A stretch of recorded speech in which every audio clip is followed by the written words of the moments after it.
Across the USA, as some Americans simply will not accept the fact that Donald Trump is president. In Berkeley, California, ground zero for radical violence, there was a clash Saturday night between pro and anti-Trump people. 7 injuries, 10 arrests. But we expect that from Berkeley. Even more troubling is Middlebury College in Vermont. Students and activists there shouted down a man named Charles Murray, who was invited to speak at the school.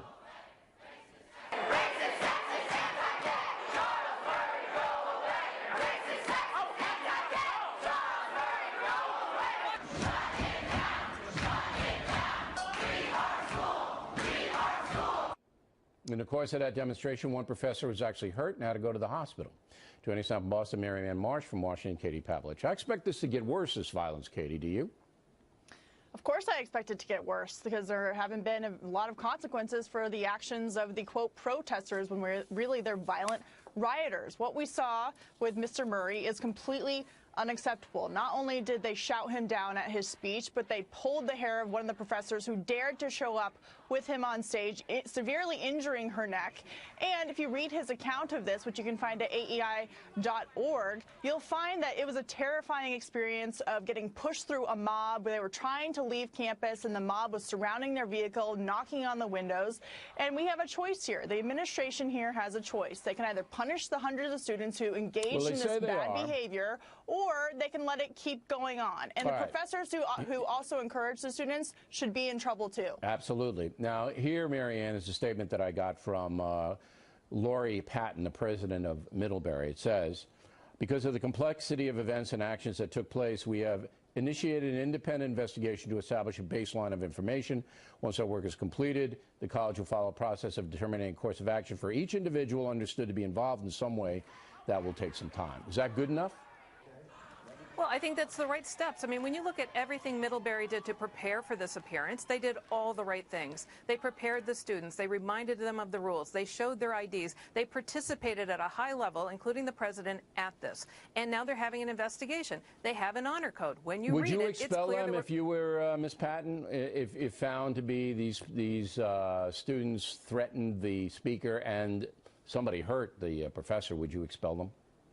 There's a range on the honor code. If you inhibit communication or people's ability to move freely, there's a range of punishments from fines to expulsion. I think it depends on what each individual did, but clearly they're going to be punished. Would you expel the worst offenders, Katie?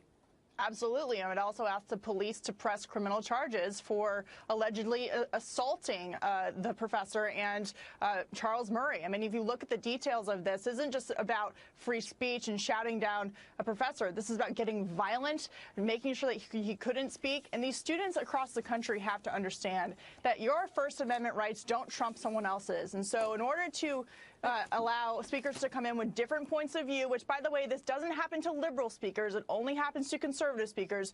You have an obligation to respect their First Amendment rights, allow them to speak, and if you want to have a back and forth, do it a Q&A, fine. But the shouting down violent behavior is unacceptable. Middlebury Police Department, small department. I think maybe the Vermont State Police should get involved as well. They say they're going to investigate as well. Could be criminal charges. Obviously, the teacher could sue anybody who hurt her. But we'll follow the story. Ladies, thanks as always. When we come right back, Charles. The O'Reilly Factor, the #1 cable news show for 16 years and counting. Nice staying with us. And Bill O'Reilly in the Impact segment tonight as we report in the Talking Points memo, the USA getting pounded all over the world by political warfare between dissenters and Donald Trump. We look bad. Right now, there's absolutely no cooperation between the two parties, and as we just showed you, violence even breaking out across the country. Do you think, as a member of the Homeland Security Committee, it is necessary for the security of this country to put this ban in place?